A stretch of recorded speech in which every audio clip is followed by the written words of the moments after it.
Episode 5 of Dark Ledger opens with a question no passenger ever expects to face. What happens when the sky goes silent at 37,000 feet?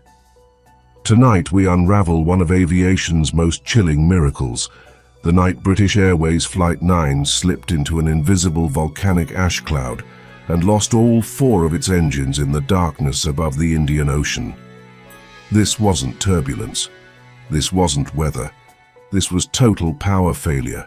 A Boeing 747 turned into a glider with 263 lives drifting helplessly beneath it, and a crew fighting physics, nature, and time itself to bring them home. The story that follows is not a tale of luck alone. It's a testament to human composure in the face of certain catastrophe, and one of the most extraordinary survival events in aviation history. If you're drawn to stories where the line between life and death is measured in seconds, altitude, and sheer resolve, then settle in for this chapter of our journey.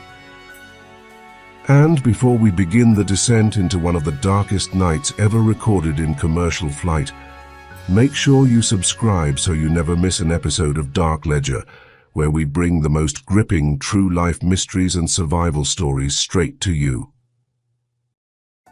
There are moments in aviation when the sky turns from ally to adversary in an instant.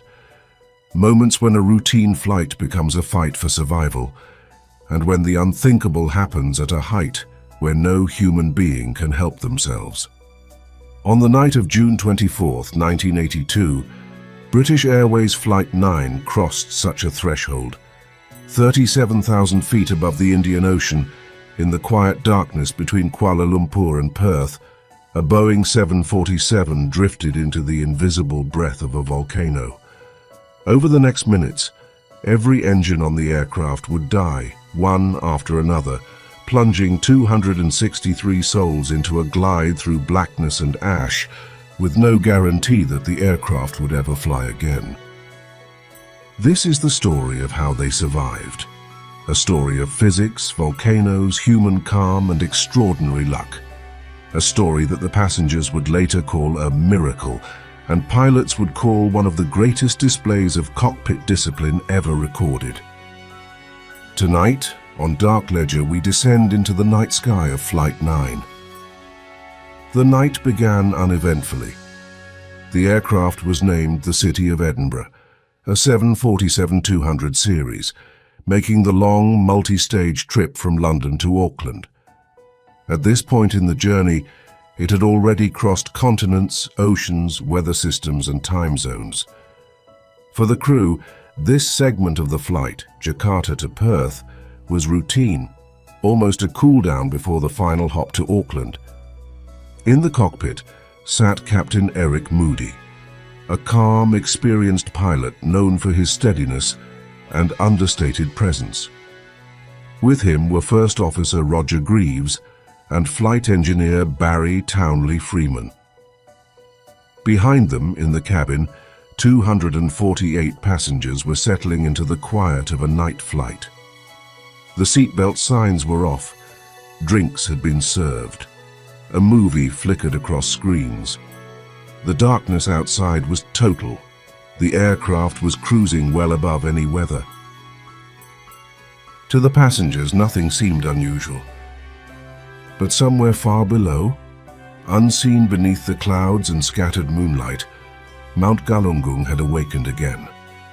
The volcano, located on the island of Java, had erupted earlier that year, coating nearby villages in ash and sending plumes many miles into the sky. Local authorities had issued warnings. Some air routes had already been adjusted, but volcanic ash is treacherous not because of what can be seen, but because of what can't. Ash clouds disperse, drift, and spread into the upper atmosphere where weather radar cannot detect them. To a pilot, ash does not look like a storm or a threat. It looks like empty, harmless sky. Flight 9 flew straight into that invisibility. The first signs were subtle. Flight attendants noticed a faint, smoky smell drifting through the cabin. Some passengers saw faint streaks of light dancing across the windows. a static glittering that looked like St. Elmo's fire, a known but generally harmless electrical phenomenon. To the flight deck, the smell registered as well, but the instruments showed nothing alarming. No turbulence, no storm, no warning lights, just a strange haze forming in the cabin air. Then the cabin lights began to flicker. A few passengers looked up, puzzled. Others continued reading, unaware that something deadly and entirely natural was interacting with the aircraft, because volcanic ash, so fine it can drift in the stratosphere for weeks, is made of pulverized rock and glass. When it meets a jet engine moving at hundreds of miles per hour, the combination is catastrophic. As Flight 9 continued through the cloud, the ash scoured the windscreen. It scraped at the fuselage. It entered the engines. Inside the Rolls-Royce power plants, temperatures soared. The melted ash adhered to turbine blades, choking airflow. The engine compressors surged, stalled, and finally silently shut down. And in the cockpit, the first engine failure light blinked on. It was engine 4, the outer right engine. A single engine failure on a 747 is serious but manageable. The crew could continue safely on 3. Procedures existed for this. Training prepared them for this. But before the crew could even begin the checklist, engine 2 failed. Then engine 3. The cockpit filled with warning horns. Lights flickered red in every direction. The aircraft shuddered as the massive engines spun down. The crew fought to keep track of the failures, but moments later, the unthinkable happened.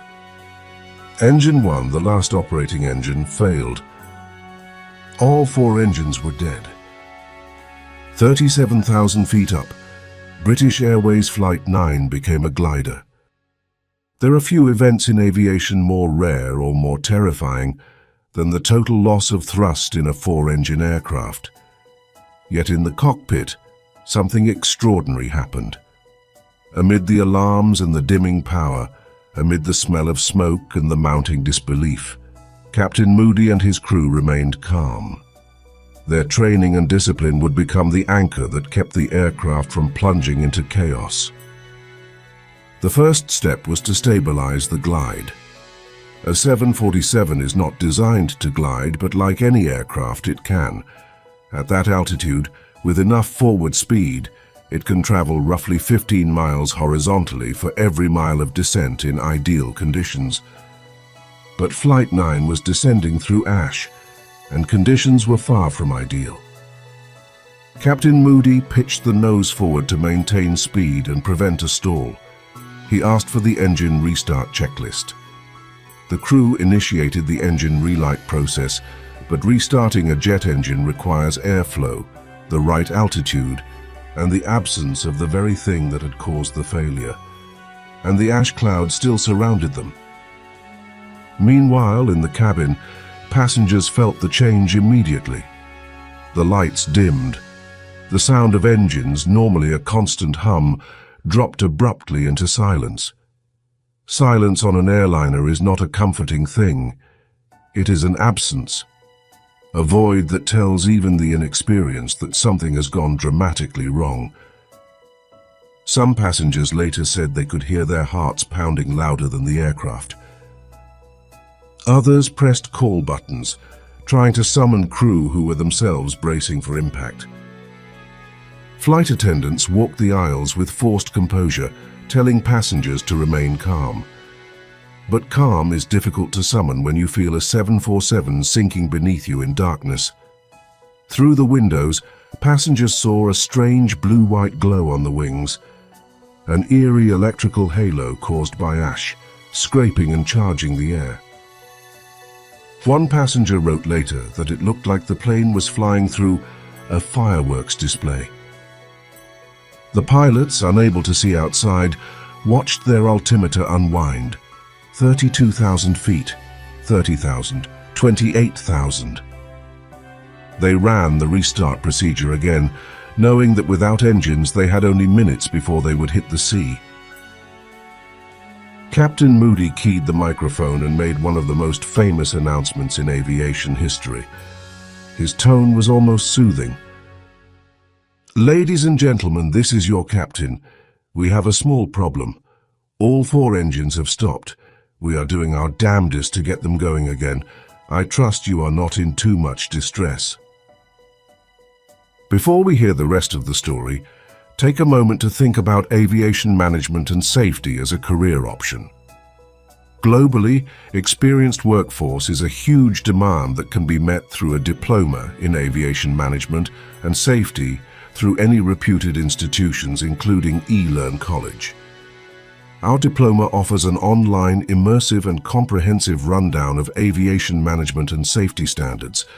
Now back to the story. Passengers described the announcement as surreal. The understatement, they said, was almost absurd. Yet it kept panic from taking hold. People squeezed hands, whispered prayers, and waited. At 28,000 feet, the crew tried restarting the engines again. Nothing. At 26,000, they tried once more. Still nothing. Below them, in the black void of night, the Indian Ocean waited. Then, at 24,000 feet, something changed. Engine 4 coughed. A faint surge of power throbbed through the airframe. The ignition caught. The engine restarted. Almost immediately, Engine 2 followed. Then Engine 1, and then, miraculously, Engine 3. One by one, every engine surged back to life. The cockpit filled with green lights. The pilots exhaled for the first time in minutes. And the passengers, those who noticed the change, felt the aircraft steady under power again. But the danger was not over, not even close. As the engines reignited, the molten ash that had coated the turbine blades began to cool. This caused the risk of further flameouts. The crew kept the throttles low, coaxing the engines to keep running without overloading them. They needed altitude. They needed to climb out of the ash, but too much thrust might cause the engines to stall again. The windshield, still sandblasted, was opaque. The pilots could barely see outside. Approaching Jakarta for an emergency landing with almost no forward visibility would be its own ordeal. But at least the aircraft was flying again. Jakarta's air traffic controllers were already aware that something was terribly wrong. The crew radioed their status. Multiple engine failures, ash ingestion, compromised visibility. Controllers cleared all airspace for their emergency return. But getting the aircraft down safely would depend entirely on the crew's ability to navigate with damaged instruments and a nearly blind cockpit. As Flight 9 descended, the flight deck discovered yet another consequence of the ash. The weather radar, clogged with volcanic particles, now displayed nothing usable. The cabin pressurization system had also been affected. The aircraft began to fill with a faint haze as the airflow struggled to keep up. At 12,000 feet, Engine 2 failed again. Moments later, Engine 4 followed. The crew fought to keep the remaining engines stable, adjusting thrust minutely to avoid surging. 2 engines were barely enough to maintain altitude, but they were close now. Close enough to Jakarta to begin the approach. Because the windshield was frosted and abraded, the crew had to rely on instruments, radio beacons, and partial visual cues from side windows. Captain Moody handed control to First Officer Greaves for the landing, trusting his ability to judge height and attitude with damaged visibility. Flight Engineer Townley Freeman monitored the engines tirelessly, coaxing the unstable power plants to provide enough thrust for a safe descent. As the aircraft broke through the lower layers of cloud, the city lights of Jakarta flickered through the scratched glass. The runway appeared distorted, a shimmering blur through a sandpapered window. The pilots relied on alternating glimpses from the side windows to gauge alignment. Passengers braced as the aircraft descended, the cabin silent except for the sound of air rushing over the fuselage and the occasional cough from the misbehaving engines. Then, with remarkable precision, the aircraft touched down. The landing gear chirped against the runway. The aircraft slowed. The engines, exhausted from their ordeal, sputtered but remained alive long enough to taxi clear of the runway. And at that moment, after the wheels touched solid ground for the first time since the engines failed, Flight 9 was safe. 263 people had survived one of the most extraordinary incidents in aviation history. After the landing, investigation teams quickly traced the aircraft's damage to volcanic ash from Mount Galunggung. Ash had infiltrated every system. The windscreen was so abraded that it had to be replaced entirely. The engines, though restarted, had suffered internal glass buildup and erosion. Even the paint on the nose had been sandblasted off. But the aircraft's structure had held. The crew's calm precision had bought them time, and the natural phenomenon that nearly destroyed the aircraft had, ironically, also saved it. When descending out of the ash cloud, the cooler air had allowed the molten glass inside the engines to fracture and shed, clearing airflow just enough to restart the engines. The event led to sweeping changes in aviation. Volcanic ash advisories were expanded worldwide. Flight routes were altered to avoid hazardous skies. Pilots were trained to recognize visual cues of ash clouds. Air traffic systems improved their tracking, and global monitoring networks began watching volcanoes with new urgency. As for the passengers and crew, many spoke of the surreal calm that defined the ordeal. Some recalled Captain Moody's understated announcement. Others remembered the haunting glow on the wings. Still others described the feeling of helplessness as the aircraft sank silently toward the ocean. But almost all agreed that the crew's composure had saved their lives. Captain Moody later received countless letters from survivors thanking him. In interviews, he remained modest, insisting that he had simply done his job and that his crew deserved equal praise. Years later, aviation analysts would study the incident as a textbook example of cockpit discipline under extreme stress. Engineers would marvel at the engine restarts, and passengers would remember how, in the darkest moment of their lives, calmness, not panic, became their lifeline. As we close tonight's episode of Dark Ledger, we return to that moment high above the Indian Ocean, when Flight 9 glided through the night with no engines and no certainty. When the only thing standing between 263 people and the ocean below was the thin aluminium shell of an aircraft, the principles of aerodynamics, and the steady hands of 3 men in a dimly lit cockpit. Aviation is built on layers of safety, redundant systems, checklists, procedures, engineering, and experience. But sometimes survival comes down to something simpler: human calm, human focus, human determination. Flight 9 stands as a reminder that even when nature offers no mercy and the sky itself becomes hostile, courage can hold the line. 263 people boarded a flight that night. Every one of them walked away. And that is why this story lives on as one of the most extraordinary non-fatal disasters in aviation history. A brush with catastrophe that ended, against all probability, in survival. This has been Dark Ledger. Until next time, stay curious and stay in the light.